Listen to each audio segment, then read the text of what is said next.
Our sun emits different kinds of radiation. One of the most difficult to study is neutron radiation. Unlike electrons and protons, neutrons don't have an electric charge, and they can pass through many kinds of solid objects without being scattered or absorbed.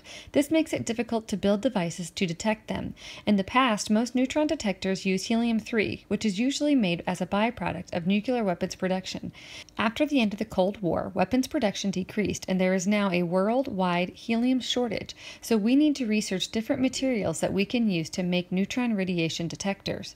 In the UNL Detector for Analysis of Solar Neutrons Project, or DANASEN, researchers at the University of Nebraska-Lincoln are studying effects of solar neutron radiation on two types of materials at the International Space Station. Well, there are several applications we can have with these neutron detectors. One is if these detectors work, they can help as a neutron voltaics. So same as you have photovoltaics where you receive light from the sun and you produce some electricity, we could have something similar, but instead of working with light, we will work with neutrons. So we will capture some neutrons and we are able with these materials to generate some electricity. This is important because, for instance, if you want to send a shape to the space, you don't want to carry a lot of batteries, right? So if you can generate this current, this electricity in the space while the astronauts are traveling without any additional battery, that's one of the applications we want.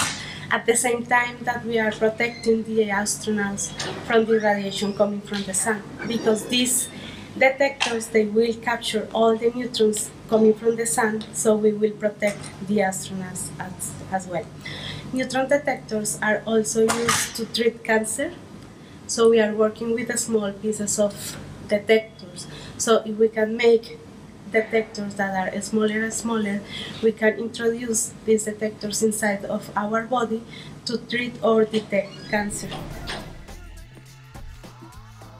Solar neutron radiation emitted by our sun can be damaging to materials in space like communication satellites, and they can be harmful to astronauts. And so it's important to be able to detect those things. So what we're looking at for this experiment is the materials that contain lithium-6 and boron-10.